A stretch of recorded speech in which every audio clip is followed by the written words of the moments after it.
Okay, so adding dimensions and text to drawings that are in layout tabs. The difference between adding text in your model and adding text in your layout tabs is that it's actually easier to do your text in layout tabs, but you have to set it up properly first, and you can't do any dimensioning or adding any text until you have it set up in layout tabs. Otherwise, it'll cause you some issues. So the first thing you need to do is you need to go in and you need to set up your annotation. So I've already gone in and I've set up a CAD text layer. I have checked off this button right here. So under size, we use annotative. And then under paper text height, we are going to use 3/32 of an inch.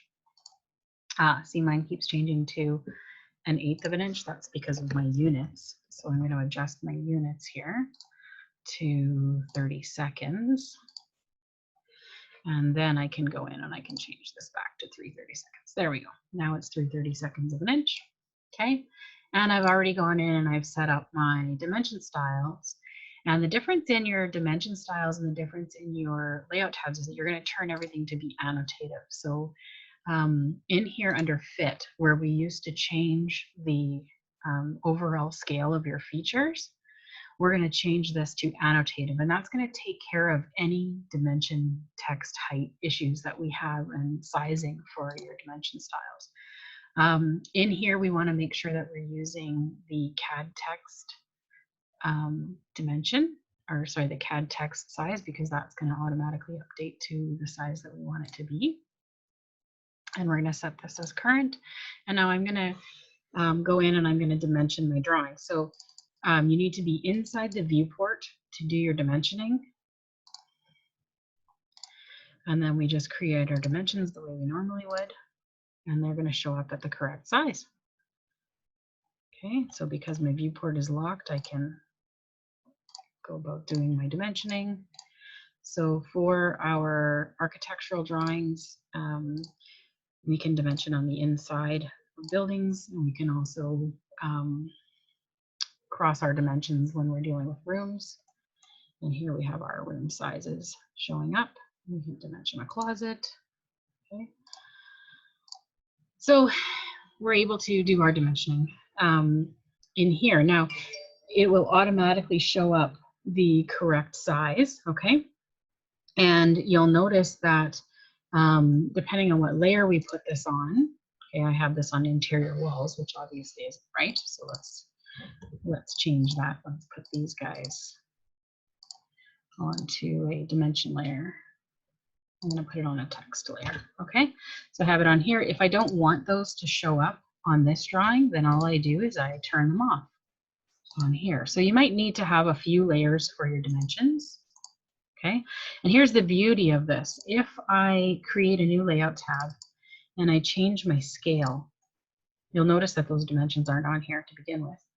But if I change my scale, and let's say this one I want to be 3/32 equals a foot.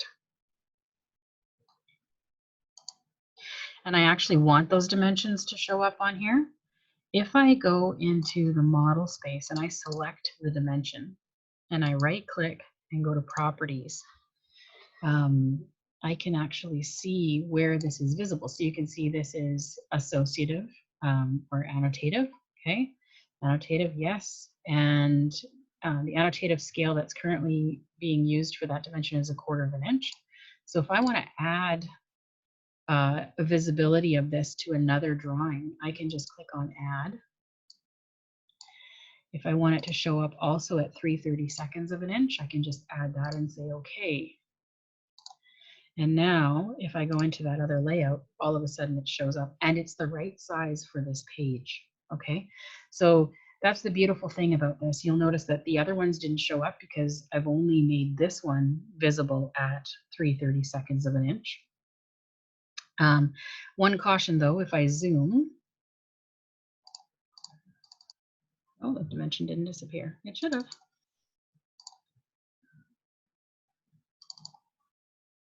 If I set this scale to another scale, it shouldn't show up.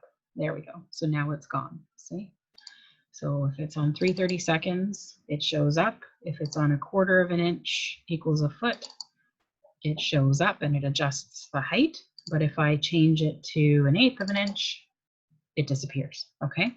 So by setting it up in the properties of the dimension style, you're able to control what scales this particular piece of text is visible at. And text works the same way. You can also do this for blocks, believe it or not, and regular text. So it becomes very easy to control what you can see and what you can't see between the layers, and adjusting your scales for your dimensions becomes super easy to be able to control your drawings. Plus, you only have to set up your dimensions once. Okay, so take a look at the written document that I have provided to you in the folder. It kind of gives you an outline of all of this information all at once. And hopefully you're able to get some dimensions onto your drawings. Okay, we'll talk to you soon.